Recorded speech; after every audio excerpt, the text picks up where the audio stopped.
Assalamualaikum and hello everyone. My name is Sonor Alia binti Mia Ahmad Kamaruzaman. My metric number is 2024235588 and today I will be explaining about case study of industrial relations case which is Jeremy John Figgins versus Kinnison Brothers Sendirian Berhad and Anan. Firstly is the introduction. This is some overview of the case.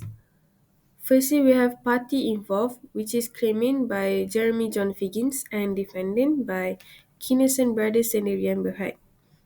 Date of alleged dismissal that was claimed by Jeremy was 16 August 2005, and the claim that was made is Jeremy claimed that he was unfairly dismissed and his employment should have continued because of the letter dated 10 December 2004, which he said extended his contract for another year.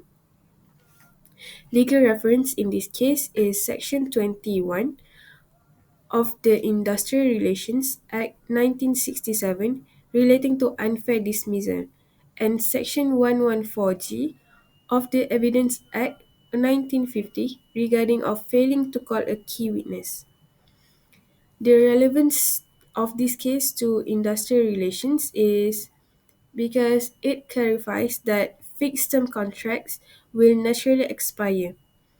Lack of proof in unfair dismissal, validity of contract extensions, importance of calling key witnesses, and limits of judicial review. Next is the facts of the case. Jeremy John Figgins was employed by Kinnison Brothers Sendirian Berhad under a one-year fixed-term contract, starting from 17 August 2004 to 16 August 2005. After signing the contract, Jeremy produced a letter dated 10 December 2004, signed by a director named Lim, claiming that his contract had been extended for another year. The HR manager testified that she never knew about this letter, and that is no such extension was approved by the company. Jeremy did not call Lim, the person who allegedly issues the extension, as a witness at the industrial court. Because of that, the court drew an adverse inference that Lim's testimony would not support Jeremy's claim. On 16 August 2005, the company gave him a letter informing him that his contract had expired and would not be renewed.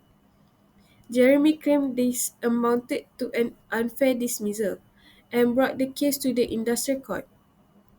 The industrial court held that his contract was fixed term and simply expired. So Jeremy filed a judicial review at the High Court to challenge the industrial court's award. Next is the issues of the case. The legal issues in this case is, was Jeremy employed under a genuine fixed term contract or was the employment actually continuous? Was there a valid extension of the contract via the 10 design judgment of the case? We have two decisions.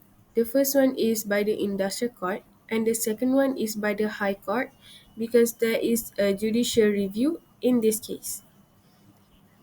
The decision that was made by the industrial court is Jeremy's employment was under a genuine. Right here we have the analysis of the case. The first one is stated in the case, which is fixed term contracts end automatically. The court has emphasized that when a fixed term contract reaches the expiry date, the employer has no obligation to renew the contract. So, unless Jeremy proved an extension, the job legally ended on 16 August 2005, like stated in the contract. Next is the critique of the case. The first one is strength of the judgment. The court using the correct application of fixed term contract principles. The industrial court rightfully emphasized that fixed term contract expire automatically and non-renewal does not equal dismissal.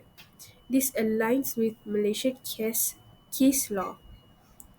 Proper use of adverse inference. The act of Jeremy failed to call the key witness, which is Lim. The court reasonably drew an inference that Lim's testimony would not support the extension claim. It can be referred in Section 114G Evidence Act. The second one is the weakness of the judgment, the lack of deeper inquiry into the director's authority.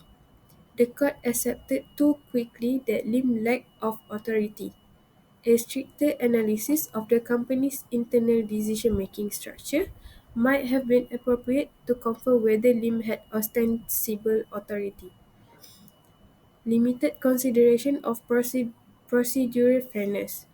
Industrial court did not examine whether the employer had the duty to communicate clearly with Jeremy regarding whether he was being considered for renewal. Lastly, to be concluded, this case shows that Jeremy's employment ended through the natural expiry of a genuine fixed-term contract, not through dismissal, because the alleged extension letter was not proven to be valid, and the key person who supposedly issued it was not called to testify. So the industrial court was justified in rejecting Jeremy's claim. With no dismissal established, there was no basis for unfair dismissal under the Industrial Relations Act, and the High Court rightly affirmed the Industrial Court's decision.